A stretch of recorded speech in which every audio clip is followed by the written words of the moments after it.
ҳамроҳони азиз, омӯзиши дигар аз ҳамон таҷҳизоте ки барои хондани 16 то питисадаҳо буд.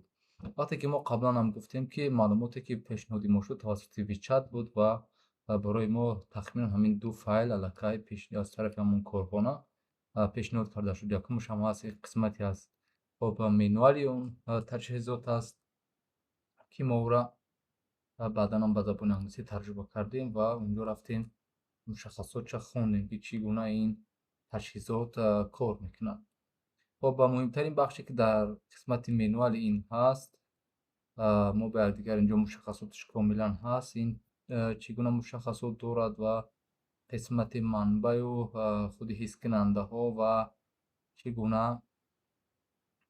хуб ҳискунандаҳо бояд то кадом мана инҷо комилан ҳудуд бояд бошанд, инҷо шиддатшам хоб шабакаш комилан фақат шабакаи модбасшам инҷо бинед модбас RTU аст, искира қабул намекунад. Хоб параметрҳои модбасам муҳимтарин бахши мо ҳастанд. Инҷо қисмати симкашишам ки ҳаст. Хоб инҷо ҳам таҷҳизота бинед аллакай метавонад ки чӣ гуна ба PLC ва худи гейм-PC-ам иртибот барқарор кунад. Хоб қисмати симкашие ки пятисадое ки мо гуфтем, ино онҷо ҳастанд. Қисмати муҳимтарин яъне ҳамин протоколи иртибот аст.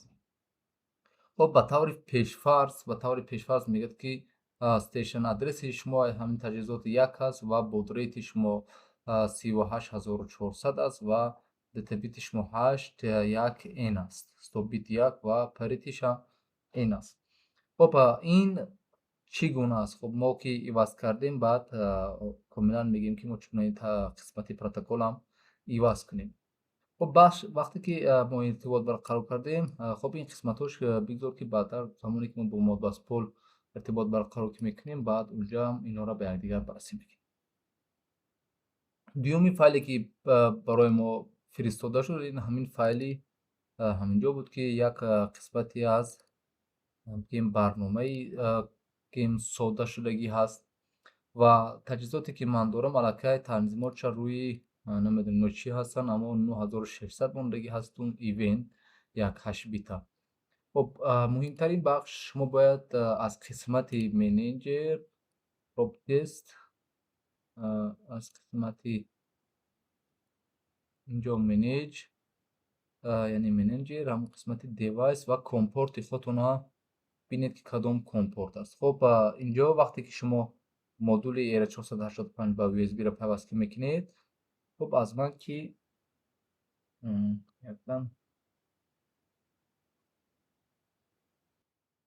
хоб ин ҳамон модули мо буд ва қисмати болоша бинед, яъне ин дусиме ки буд шабакаи ERA485 ва аз манам бо ҳамин модул яъне USB ба ERA485 дар ҳамин компорти ман ки 5 аст дар ҳаминҷо васл аст. ҳозир ман ин агар қатъ кунам, бинед компорт аз ман ҳазф шуд. ва боз вақте ки васл мекунем,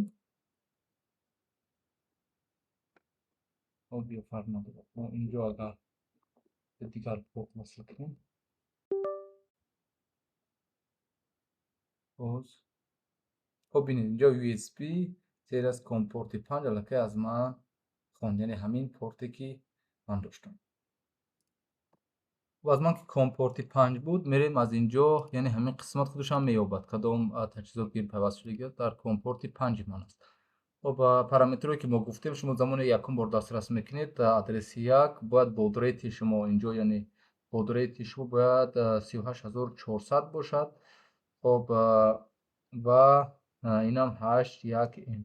хоб дигарош ки пешфарз комилан ки аз шумо замоне ки ин тугмаро васл мекунед, бинед ки аз мо ёфт, яъне порти канали якуми мо инҷо ва канали панҷуми мо бо ҳискунандаи ҳарорат васл аст. бинед аз мо хонда истодагӣ аст. хоб инам графикш аст инҷо, боз як бори дигар. хоб аз мо бин инҷо ду ҳискунандае ки мо дорем, яъне порти якум, ман ҳозир ина якам медорам, бинед ҳарорат аллакай аз канали якум рафт ба таври зиёдшавӣ, яъне зиёд шуда истодааст. хоб рафт ҳудуди 26. Онҷо графикшам намоён аст, ё ки ин ҳискунандаро ман замоне ки ҳароратча чӣ мекунам? Тағйир медиҳем. Аллакай рост дохили барнома рафта истодааст. Мо аз дохил аллакай ҳарората хонда истодем.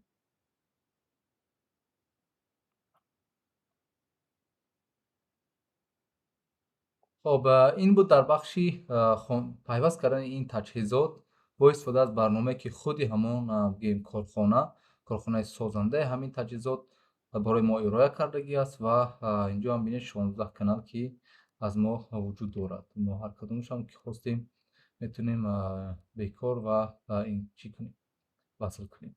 хоб дар инҷо ки мо ягон қисмати дигарам надорем, хоб дигар ягон танзимоти дигар надорем ва ҳозир мерем бе истифода аз ин барномаи худи корхона пешниҳоди мо кардагӣ аст.